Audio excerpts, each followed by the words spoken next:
It's good to be back. Mm-hmm. It's good to be back. It's been some time, hasn't it? Oh my God, so long, like a year or more.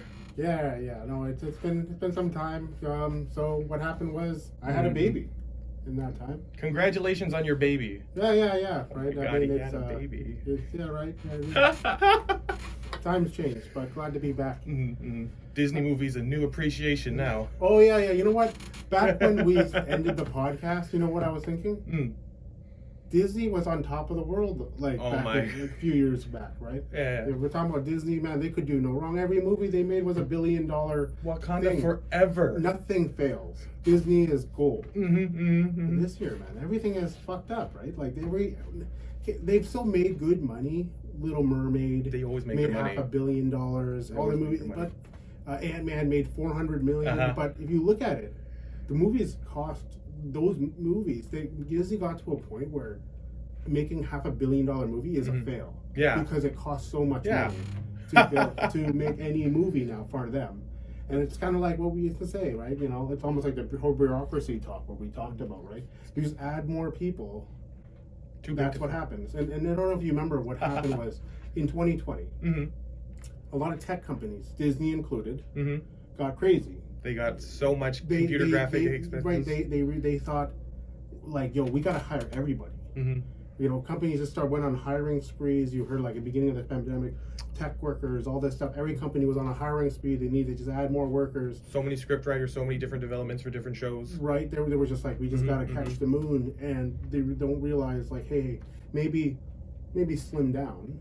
Do what we know is best. You're getting, I don't know, where Disney Plus was the biggest thing ever, right? Like, it was like, well, not the biggest thing ever. Netflix was always bigger, but like it came out out of nowhere. Remember Disney Plus? It came out, and so many people signed up for it. Got Disney confident.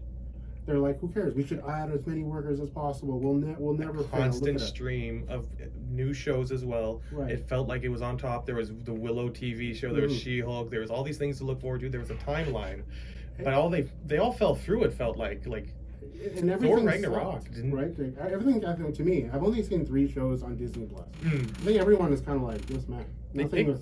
Nothing is. Maybe Mandalorian when it first came out. I enjoyed first 2 seasons, yeah. Yeah, you know, maybe Mandalorian, but nothing else to me kind of resonated the same. I watched some Loki. I watched an episode of WandaVision, and was it the Falcon, right? Falcon and Winter Soldier, where it turns out Falcon turns into Captain America, I guess. Right. And it's like, you know, it was okay. Like, none of those shows got me to finish it. I watched like 1 or 2 episodes of each, and then I fell off, right? I don't know, right? It's just, yeah, they've kind of lost a bit of that Disney magic. But you know what? I think, you know, despite what some people think, Disney isn't run by a bunch of retards. They are fucking smart ass business dudes, right? I think it's the business aspect. They will adjust. Don't get me wrong. Like, don't count them. They own Star Wars. They own Marvel. They know what they're doing. Do they just realize, all right, well, maybe we pivoted too hard one way, but you know, they'll get back. They're good at hiring the right people for the right jobs, but then the people in the right jobs don't always fit it for the sequel and whatnot. For example, Taika Waititi with Thor Ragnarok. I love that, but it didn't fulfill the comic bookness. Everyone wanted to see Thor versus Hulk. There was references to Beta Ray Bill and the Collector and the Beyonder and all that stuff. Didn't come quite through. It was an amazing ending with Hela fighting Surtur. Fuck yeah, that was awesome. But Hela never summoned an army of the dead by herself. She had to get like a green flame, which showed that it wasn't really about the comic book. It wasn't about that. Same with Thor Love and Thunder. It was Gore the God Butcher. Did we see him butcher any gods? There's an entire city of gods he never even touched. We got Zeus for 20 minutes talking about an orgy. Meanwhile, Thor naked, strapped down, and all the girls going, But that was the main takeaway. It wasn't Gore winning and slicing like Odin's head off or some shit. There was no stakes, you know? Yeah. No. In some ways, I feel like Disney's lost its way, but, you know, don't count them out. They will have time to recoup, and we'll see, right? Yeah. You know, these comes in ebbs and flows. Right now, they might be on a bit of a low, but Yeah, I would say don't count them out. I wouldn't say like all their movies are bad. I wouldn't even say Thor: Love and Thunder has a bad arc, because it is touching that there's a cancer woman trying to fight for her, Right. love and wanting to go out instead of just withering in her seat. That was the sad part of the movie. That was like the emotion. The kid-friendly part was when all the kids got Thor powers and defeated demons. You take it and leave it. Mhm. James Gunn's Guardians of the Galaxy 3. None of the Guardians actually. Okay, we are spoiling everything we talk about. So none of the Guardians die. It was so obvious from the trailer. They're like, oh man, so many people are gonna die. The Guardians aren't gonna be the same. Everyone's fine. Nothing really bad happened. Right. But the villain, the High Evolutionary, you felt like he was a god. He felt powerful, not like MODOK, Right. who showed up, did stuff, and then get bitch slapped. Yeah. All right. So, yeah, speaking of MODOK, first topic of the day. Marvel Snap. I love Marvel Snap. Oh, I could talk for hours about it. So, Captain Marvel, I know, we all love her. yeah. That change to 4 to 3 is so good, because obviously he plays Zabu with her. Yeah. Zabu is I love it. Exactly. Like Zabu needed another buff. This is what we're saying here. Shuri and Captain Marvel, hand in hand, they're the best. Yeah. What I do like about the change in Captain Marvel is, I would say it really helped. It really helped differentiate Captain Marvel and Vision. Vision was too close. They were all like, it almost felt like at the 5 cost, it was like, do I want Captain Marvel or Vision? And it's like, it was literally, that was the choice, like both of that cost. But they were it felt so similar that it was almost like a trade-off. It was like, oh, who do you want? Do you want the whatever Captain Marvel? Do you want the Vision that you can move? But they're kind of the same. They kind of did the exact same role. They filled the same position, and with Vision, you could at least control the movement, and you could always move them. Movement is incredibly powerful, especially with like Spider-Man, Ghost Spider being changed cost. So good, but without that, even Arrow, her change to like not move everything, but to move the first card, completely changes how we used to play it. Right. Arrow used to be one of the best cards in the game. Now it's almost a little niche. Yeah, because sometimes you even play into her where you put your best card into that lane. Now that defeats her purpose. Yeah, but maybe she'll be more powerful now because it'll be more surprising. But like, I gotta say, like, it's been a while since I've even seen Arrow. Right? Kingpin and Arrow were a good combo, but it's not the same anymore. Right. Yeah, for sure. That was lethal back in the day. Kingpin. Oh man, there's so many arrows. You're like, oh yeah, here it is. I'm gonna play into my Wong, and then Arrow just kick your ass. Right? Now there's so many. I'm not saying Arrow wouldn't work anymore, but yeah, no, for sure. In terms of its viability, it's not the same. It's not the same. Juggernaut and Stegron fulfill that purpose slightly better now. And lower cost. Exactly, and comboing is the most important thing in these kinds of card games. I play every kind of card game. I played Hearthstone, Magic, Yu-Gi-Oh, Duel Masters, all of them. I love Marvel Snap because it's just a shell game. It's literally poker. Who do you think you can win? Snap. If you can't win, fucking retreat. You'd lose 1-2 cubes. Fuck it. Do you feel bad for losing 1 or 2 cubes? You shouldn't. Winning 8 cubes feels so good, but you gotta Thanos snap it right in there. In terms of the game right now, what is for you? Is the game in a good state? They're always going to keep adding cards, so it's going to change the meta. This is constant flow, like you said, comes in waves. So the game is good, but I'm having a lot of fun with, let's say, Nimrod, Shuri, instead of specifically Captain Marvel's out. I love that combo.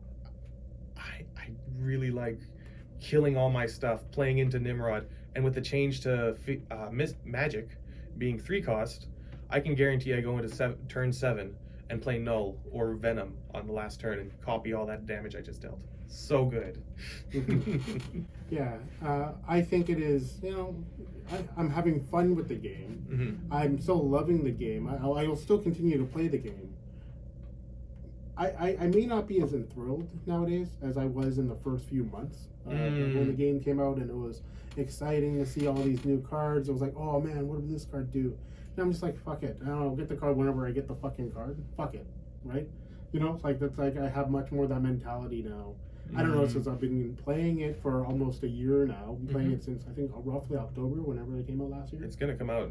It's almost on its anniversary. Yeah, it's almost on its anniversary. And the game is so great. I'm still having it, and one of the why I continue to play it is I like this style of game. I guess like the Magic, Hearthstone formats. and this game is so much cheaper to be competitive than Hearthstone. Like, it's saying a lot because Magic is like $300 for a Magic box right now. It's crazy. Right. Like now I'm like, okay, if you think about it, the cost to play Marvel Snap, a season pass per month, get them all year round. Okay, it kind of works out to be like 120, 140 bucks a year, which is a lot of money. But man, compared to like Hearthstone that would get you like a booster pack, maybe 2 booster packs, but that wouldn't even be enough for one of the seasons of cards. You wouldn't get the meta card. You wouldn't get the Blood Knight you or you wouldn't get a lot of the good shit. Whereas now it feels like, when a card comes out, I mean, like X33 or whatever, the Lady Deathstrike, I think is coming out next week. It might not get it right away, but X33, yeah, that's coming. X23, X33, X33, XXX, X69, X420. That's our character. Don't copyright. Wait, what's X23's ability again? You saw her in the Logan movie. You know, she dies and gets energy apparently. Okay. So X23 is the girl in Logan. Yes, the little girl. She holds the sorry. Nice. That was a beautiful movie. I loved Logan. That was a great movie. That was part of the competition too. It didn't specifically follow the Old Man Logan comics, so it wasn't called Old Man Logan. It was just called Logan, and it told its own story that was so good, a good finale. And now we're having Deadpool 3 where they bring him out of the grave. Ryan Reynolds is gonna prop his head up, going like, "Hey guys, I'm here." Right. I'm excited for that card. I think that card will be cool. I'm still enjoying the game. I also continue playing the game. I love the crossovers with it, with the actual movies. They had the Quantumania event and they released MODOK with it. That made MODOK actually playable, unlike the movie. They had Across the Spider-Verse. They released Ghost Spider and Spider-Man 2099. He was so cool in that movie. Yeah. What's the one that's coming out next? I think Captain Marvel's and what's the other thing? Yeah, the Marvels. The Marvels is coming out. What's after the Marvels? God damn, I think it's like Blade, maybe? Yeah, well, you know what? Maybe nothing comes out because of a little strike and all that, right? They have the Secret Wars TV show already out, or not Secret Wars. I wish it was Secret Wars. Secret Invasion. Apparently, it was no good. I don't know. Did you watch it? I didn't watch it. Secret Invasion? Secret Invasion of the Skrulls? I heard that, I heard the finale was really bad. I heard that too. Yeah, and I've been disappointed with it. Yeah, like I said, I'm just not interested, right? I hope some other people enjoy it. I'm not particularly interested. But it's all circular. It feels like some of the crossovers, like this X23 and Spider-Man and 2099, that's from the people who really care. Like Marvel Snap knows what to, take away from it, how to build these characters up. The Phoenix Force or Magic and whatnot. They feel really cool to play with and unique. And I don't know if it was from game design originally or they're taking inspiration from the characters. It just works out. The movies, not so much. The TV shows, not so much, because they're not taking from the comic books, from the love of it. They're doing their own thing because they don't want to pay the writers the real amount to reference it. There was no Secret Invasion because they can't have every single actor who's been in the Marvel movies who should be a Skrull turn into a Skrull. That's too expensive, so they just have Nick Fury and some other people show up. Maybe they're Skrulls or not. It's not satisfying to the concept. Yeah, no, I think they could do better in terms of the shows. So just what I've seen, it just doesn't get me interested. I think. Imagine Onslaught or Apocalypse on Disney. Yeah, nothing just seems epic, and not only that, but something I was even thinking was, you just so many movies. The heroes just keep winning, right? And it's like, you know what's gonna happen. He's just gonna, whatever challenge is gonna happen in the Marvels, they'll overcome it. The status quo returns. Like it'll look like, oh, okay, this thing is kicking its ass. Oh, never mind. Never mind. They won. Thor at the end of every Thor movie is the winner. Yeah. Right. It's like okay, great. It just becomes predictable. I do hope that changes, but we'll see. So next topic. Diablo 4. Diablo 4. The story, the game, the legend? Yeah. You had so I think you had a chance to try Diablo 4, right? I enjoyed what I played, yeah. Yeah. So for me, Diablo 4, is what Diablo 3 should have been. It's got that dark, gritty tone. You go through the cities, it's just full of dread. Dark, gothic. Yes, it's dark, it's gothic. There's a lot to it. You know, I know like a lot of people are upset with a bunch of Blizzard, you know, the typical Blizzard bullshit. Typical Blizzard, that's what it's become now, typical. Yeah. We expected. Something, like after an update and, you know, whatever, right? Yeah, but you know, as a pretty casual fan, somebody who so far has only put in like 8 hours, 9 hours into it, also probably, I can see myself playing this game for years. Yeah. For sure, right? But, you know, even after like, you know, 2 months, I won't probably put in, or like a month or so, I've only put in like, I would say, yeah, probably like 8 hours or so. But I can see it as a game I'll play for years. It is, again, I think the game is quite great. This is, I don't know, as just personal enjoyment, this is the game that Diablo 3 needed to be. But, yeah, I don't know, but there are, like I said, there are some controversies with it. But, you know, if you just check that out and just enjoy it, I think it's a pretty great game. Okay, I'm going to go into my personal history with Diablo. I've heard nothing but good things about Diablo 2. Everyone in my group of friends was like, you got to get a PC, man. You got to play Diablo 2. You got to play Diablo 2 with me. I couldn't afford it. Instead, I got the cheaper version. I got Dungeon Siege. Dungeon Siege was so good. I love that. It fulfilled the same thing, point and click. Yeah. But then I, you know, passed over. Time goes. They announced Diablo 3. Oh my god, everyone was so hyped for Diablo 3. The hype was real. I played it Day 1 edition before the Definitive edition or whatever, before all the updates. I got hooked. I loved it. I thought it was really good. It was definitely built towards a more casual base. I saw that right away. It was more cartoony visuals of like closer to Warcraft a bit. It was. And the gameplay was meant for a controller, let's be real. It felt like a controller. The moment I picked it up on the keyboard, I was like, I'm going to switch to joy to key. Yeah, this is working much better. And it turned out to be true because it did come out on consoles and such, and well, it was the exact same experience. Very fun. I think it built a pathway for Diablo 4 to be as cross-play enabled as it is now, but it had to have that growing pain of like, what do we have? Assets left over from Diablo 3? No, we're not going to use that. We're going to make it good. We're going to make it the darkest, dankest, real Diablo shit that it should be. Not like, here's another Berserker. Don't you remember him? Here's a reference. Here's like a Overwatch style weapon you get from him. Yeah. No, it's Diablo 3.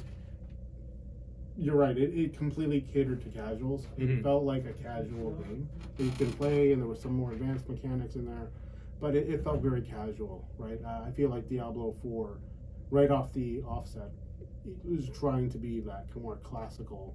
Darker. Death means something. Death means something.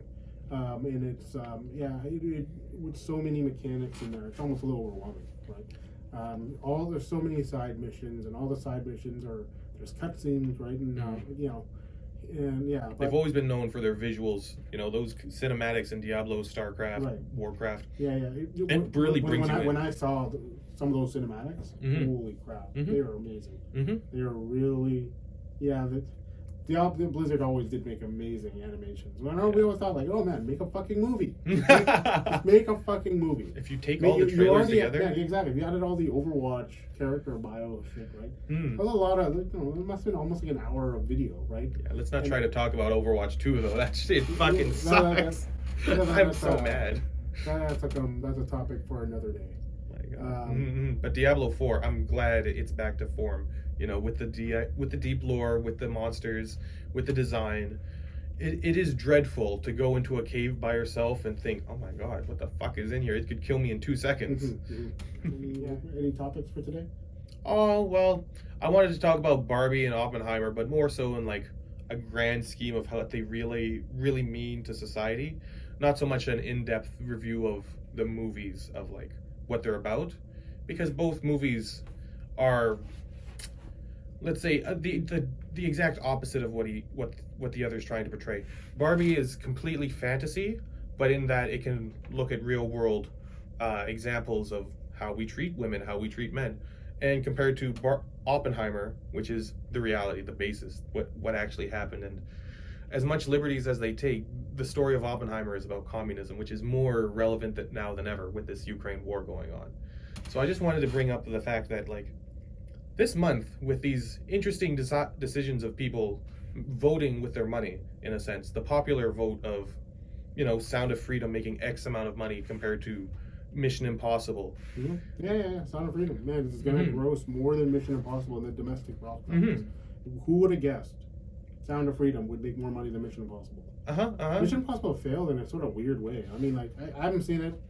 From what I see, people say it's pretty good, but not too many people saw it in theaters, right? Tom Cruise always delivers in his action. I can never fault him, like Edge of Tomorrow or fucking. But to bring that back, like, I don't know if it was a complete, the whole Barbenheimer thing was Barbie versus Oppenheimer. It wasn't versus. It didn't feel like it. Yeah, no. It really felt like, oh man, these two movies, go out and see them both, right? Yeah, and I've done that. I've seen them both. I actually know one girl who got on launch day, on the day of, got tickets for both Barbie and Oppenheimer. Wow, she was committed. That's nice. On the first day, right? She went to the movie theater, and she got the tickets for the wrong theater. What? Yeah. Was it like already playing? She was in another country, whatever. Yeah. She got a ticket out. She was at Brentwood. Nice. But she actually bought tickets in Coquitlam. No, this is why the convenience of internet isn't as convenient as we think anymore. Wow, she could have bought it right where she was. Right. Yeah. So you would not have been able to buy on the day of. Because it was sold out in those spaces. Yeah, but you live and learn, right? But I do think they are very different movies, Oppenheimer and Barbie. My own personal enjoyment, minute for minute, I think I was laughing, I was cracking up in Barbie. So it was just more fun film. It was much more fun film. Like, I loved Oppenheimer. I don't know how many times I'll rewatch Oppenheimer. It's very serious. Right? How many times do you want to watch? I mean, actually, one thing is, compared to Tenet, is you also really want to rewatch Tenet because it was so fucking confusing in theaters. I had to rewatch it. Right, but like Oppenheimer, I felt like I kind of got everything. There might have been a few words I couldn't hear because Christopher Nolan just like turned into a 10. Right?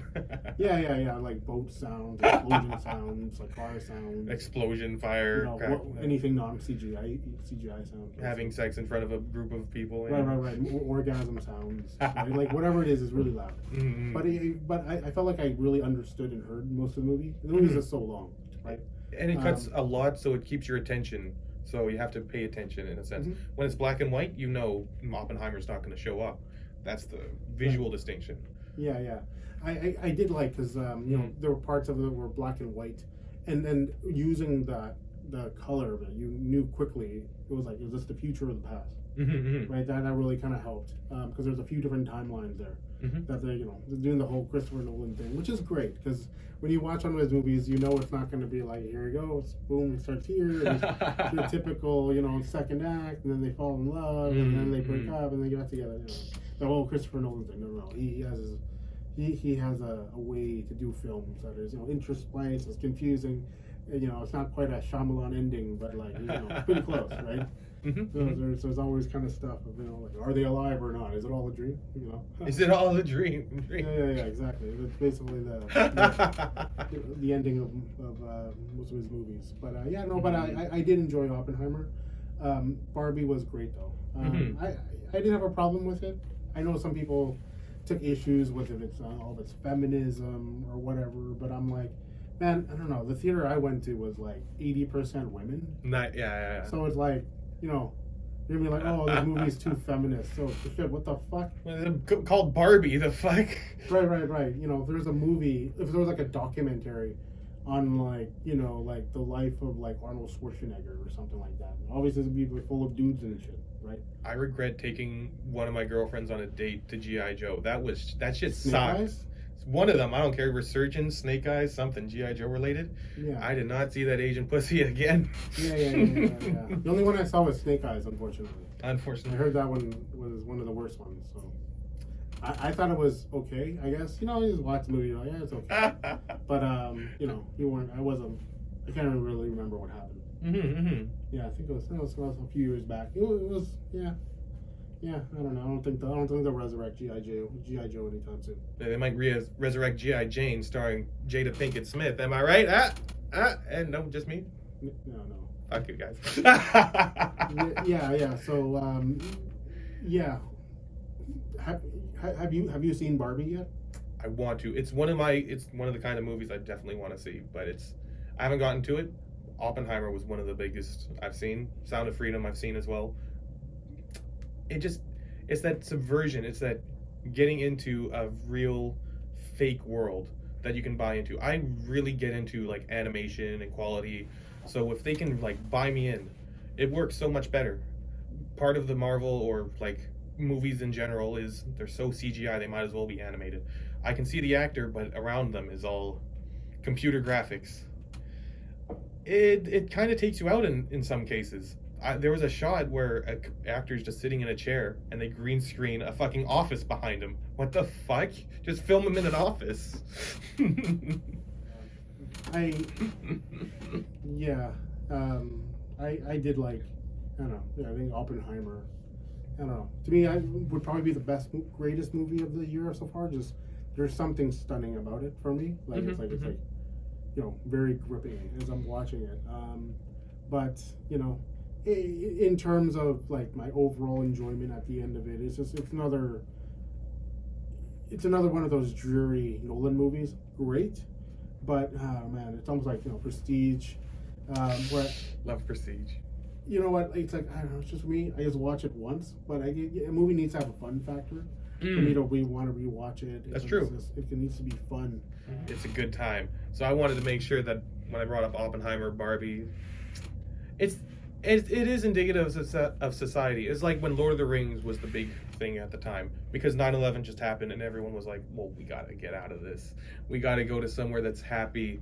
It's the same with Oppenheimer. Oppenheimer shows that Oppenheimer was trying to help people in a sense, but he was also a talker. He just talked. He was the first kind of like theoretical physicist. What does that even mean? I'm just gonna tell you guys and intermingle and almost like build business connections. That's what he was really doing. He was getting these many groups to coordinate.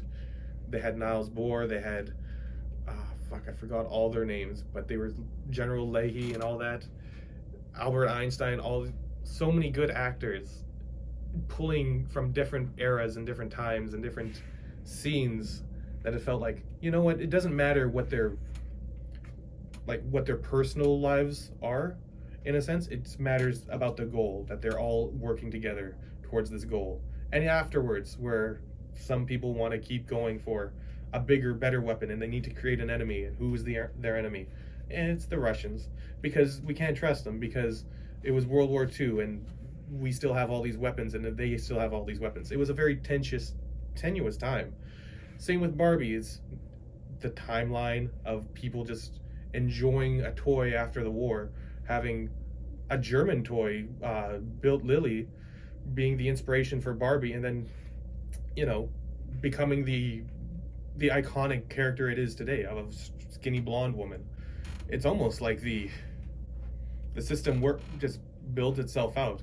People want to see something like that. They want to have the fantasy of this ideal woman who can do anything. And so we have a movie about that and what the real hardship of that kind of society leads to. Because men, in a lot of cases, we devalue them in a way that is, they're expected to do a good work, while women have an inherent value of carrying the baby. They have to be protected. We feel that maternal instinct in the sense that we want to protect women. And that's how, it's not really meant for us, Barbie. Barbie is meant to appeal to the aspirations of women, why every woman can be a Barbie. And that's what I like about this Oppenheimer Barbie at the same time. It brought out both sexes when people are very vitriolic at the moment about toxic masculinity, or, women have to be like Me Too as well. Lizzo making her fucking actresses eat bananas out of her pussy. What the fuck is that? Women can be Me Too too. You hear about Lizzo? Yeah, 100%. I haven't followed it too much, but I do know she got a bunch of backlash, regarding being more like, sort of fat shaming or something like that, right? And, it's just crazy. Right. Yeah, then it just goes with, You know, like that. You know, something like that. I mean, we'll see. But her brand is all about like inclusivity. That inclusivity. So I'll see how like that. When will I know in about like maybe a year or two? Like if it really dent her career, or maybe there's another blip. I'm curious because I can see herself as like if you really were a fan, you might just like completely turn on her, right? But I don't know. I'm not in the what do you call it, Lizzo-verse. Lizzo-verse, yeah. Giving a fuck about what the fuck Lizzo does. The first time I heard about Lizzo was actually on Bird Up, the Eric Andre show. She's just like in a fucking green fat suit rubbing up on a homeless guy. That was hilarious. Right. What I wanted to talk about this week was, do you have to go to school to become a web developer now in 2023? Right. You know, I have my opinion on this. What do you think? My take of it is like whether or not you should go to college or not is sort of nuanced, and then you won't hear this opinion often, but I think you should take some college, but you don't have to do a whole program. Sometimes they try to push you to these 2, 4, even 6, 8-year programs, right? I think 1 year is great. Is really all you need. That's why you hear these stories of like Steve Jobs, right? Guys like a bit of college, or Bill Gates, famously, to the possibly biggest tech giants of all time. Right? One just took some college, right? I think it was. Wasn't it that? I think it was also the CEO of BlackBerry. It was always, you hear all these stories, right? These guys who dropped out of college and started these tech companies and went wildly successful. You thought they had some college. Yeah, it was a mingling. There is some inherent value here that I think is there. There is some element of networking aspect, but I'm talking about just the pure knowledge, right? Because that's what I'm talking about here, the knowledge, right, that you get from school. And I feel like just that 1 year, I really think that's all you really need, right? And it gives you like a base foundation of what the hell is going on, right? 100%. Yeah, you can go to YouTube right now and learn HTML. You can go to YouTube right now and learn CSS and JavaScript or PHP or whatever the hell. Pay a Udemy course or whatever. Yeah, you go to Udemy, but starting from nothing is quite challenging, I think, right? Assuming all you had was high school. I feel like just a year in college, you can take one of these courses and like master it, even if it was something you've never done, right? I feel like college gives you that foundation. And I remember leaving college and was like, all right. I took it was actually a Udemy photography course, and within 6 months, I had 3 photography contracts. Nice, yeah. But I gotta say, like, you know, just that time I had in college, I feel like that really helped because it taught me things of like working together in groups, how to use computer programs, and like, all right, every teacher had a different submission process to submitting their work. You now have to submit something regularly in different ways, some through a Google Drive, some through this email thing. So all that kind of stuff. And in real life, you'll do that with clients. Some clients, they'll be like, no, I don't want, talk to me on WhatsApp only. Right? This is how I want to communicate. Yeah. That's what you deal with, right? And you will, especially if you want to go freelancing, right? You'll meet all sorts of companies that have all sorts of special requirements for them, right? Some use only a certain tool or need something. Yeah. I feel like, just college, I think just a year is good enough. I don't think you need to do a whole giant program. For me, I went to BCIT, British Columbia Institute of Technology. I did an applied web development certificate, right? And I found that, I think the whole certificate was like 6 courses or 8 courses, something like that. Yeah. I finished it. I never even applied for my my graduation, right? Because immediately I was able to find a job. Nice. I think just like a year in college is worth it. Is what I would recommend. Now, what are your thoughts on that? I think the system is trying to sell us a system where we go to these regular routines and have this kind of 9-to-5 situation where school inherently makes us go to a 9-to-5 to get us ready for the work environment. What we learn in those initial elementary and secondary schools kind of develops what we really want to do. Let's say you're really good at math, or you're really good at writing, or you take an interest in art or sports. That's where you find those kinds of, aspects of yourself. Then you go to college, and college is trying to get you to hone in on it and get into those specifics. Sometimes you get a scholarship to do sports, but then you have to take all these other stuff and keep doing other things when you really just want to do sports. Or again, where you take a art degree and you have to go for 4, 10, 12 years before you're actually considered an artist, when really people were doing art before they invented degrees and such. So these titles are very important to, like, let's say the CEO of Apple. But then, of course, your portfolio of what you've actually done is far, far more important to the CEO of Apple. Having built like a ton of apps for Apple will do far more than a degree that says you've almost done it. But at the same time, through those courses, you'll be doing actual projects. You'll have work with other companies that may, increase or decrease popularity. In some cases, like the Vancouver Film School, they might work with a lot of movie companies in Vancouver. Your name's not going to specifically be on the credits. They'll just put Vancouver Film School. But you can have pride in knowing that you helped and worked on that. You know the inner workings of that process. That's the value of school and job placement in those kind of situations. But you don't need to do it until for 20 years, 12 years, because that's your life. How much time are you willing to spend in school? You've already spent 20 years in it, by my estimation. 20 years in school, right? Yeah, we get out when we're 18, but really that feels like we're 20 because we're in college and all that. Yeah, 100%. College, another 4 years. What is it? 12 years in school plus possibly kindergarten. It's 14 years. At least here in BC, every area is a little different, right? It's possibly 14 years, and nearly 20 years of education. Right? So it kind of builds a system where you think you need more schooling than you need to, or you just go out there and do. By 16, we allow people to get a car, which means we allow people to get a job, in a sense. The moment you're 16, you can leave the house. Yeah, the argument you always hear from college professors and the reason is going to college is sort of you won't really encounter the issue of it until you deal with a large company. It's a company like Apple, for example. I don't think you're going to get past the HR if you have a degree, right? No, they won't even look at you unless you're famous. Right? Just because who's hiring you isn't they'll have literally 100,000 applicants, thousands of applicants.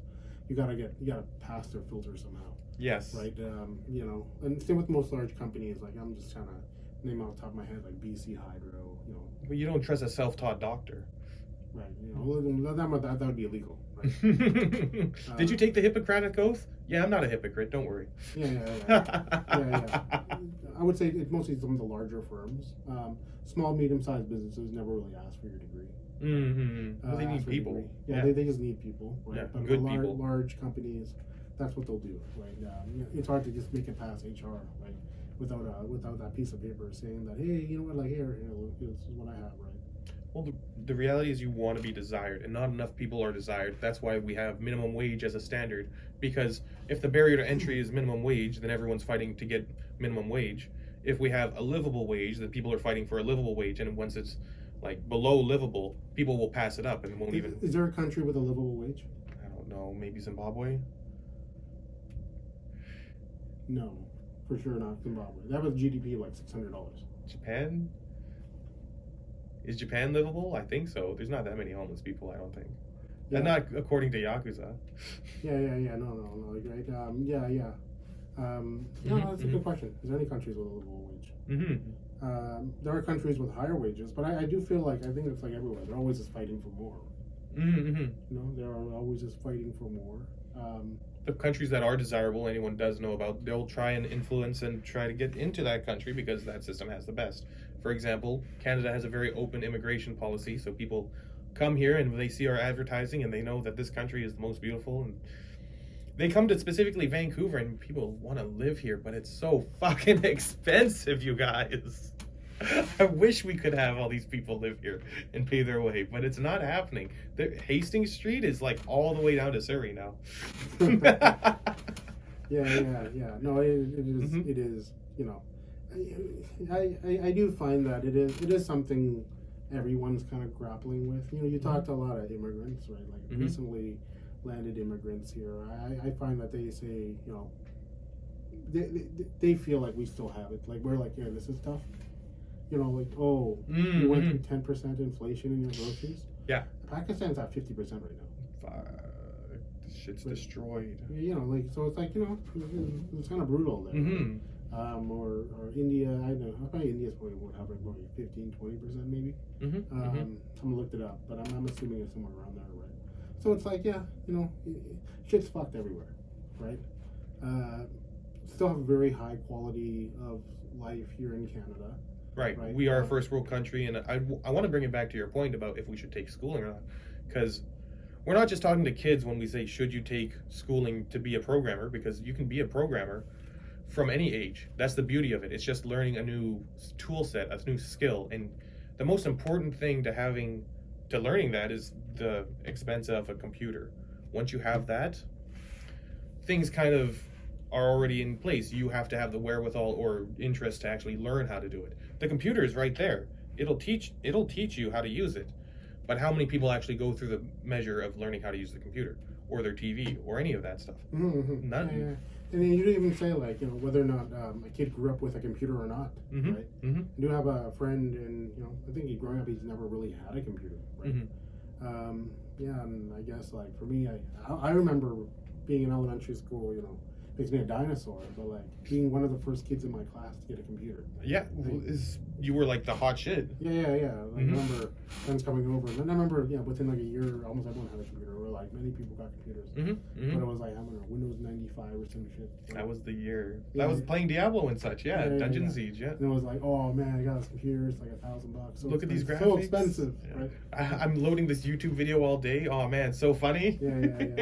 It was great. Yeah, with their floppy disk and all. Oh my god, my computer still has a drive for that. Yeah.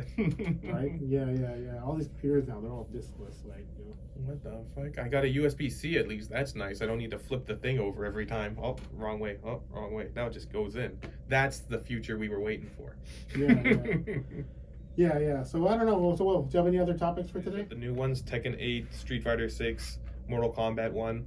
Mortal Kombat 1 is not out yet, is it? Not yet, but they're pretty expensive. The new era of gaming is like $90 for a PS5 game. It's crazy. Right. And plus, like, you know, some Ultimate Edition, right? Or like, you know, I guess like with Mortal Kombat would be like, you know, whatever edition with all the fighters. Yes, there always is the Ultimate Edition, and I'm a sucker for getting them every time. Yeah. No. Yeah, if you want to get into it, it feels wrong to be missing, you know, somebody else has Spawn or some shit, right? And that's so cool that they got Spawn in Mortal Kombat and such. Right. Do we have an idea characters that will be in the next one? Yes, we do. Peacemaker. Nice. John Cena as Peacemaker. Right. In the video game. So it's actually voiced by him? Apparently. Okay. They got all the guys. Right. Homelander from The Boys. Oh, nice. Fuck yeah. Oh, nice. You haven't seen Invincible, but Omni-Man is going to be in it. Okay. He's pretty much another Superman. Omni-Man. Yep. It was very good. He's got that meme. Think, Mark. Yeah. I don't know that meme, but maybe I'll understand it once the game comes out. Maybe they'll recreate the meme in the fight, like he punches you so hard, then he goes, "Think, I'm fucking Omni-Man." What does that mean?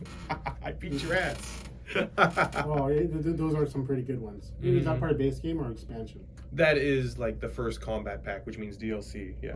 But if you pre-order, you get the DLC pack. You know, whatever. Mortal Kombat 11, I remember probably was like Arnold Schwarzenegger and. That was good that they got Rambo and Terminator. Yeah.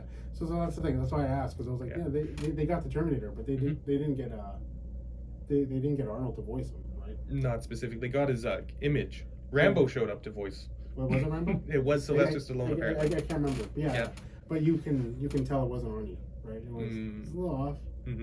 Felt like, we got the real Arnie. Because the guy's too busy, you know, getting maids pregnant or something like that. Oh my God, what a busy guy! He's got so many fingers in different pockets. Yeah, exactly. Yeah, exactly. He's used to be a governor. Yeah. He's single-handedly helping half of the single mothers in California, right? Hey, I'm looking forward to if they ever do King Conan, the third version. They've been talking about it for years. Right. Conan the Barbarian, Conan the Destroyer. They always tease King Conan. There was like a vignette in the first movie of Conan on the throne with his sword, pondering his life journey.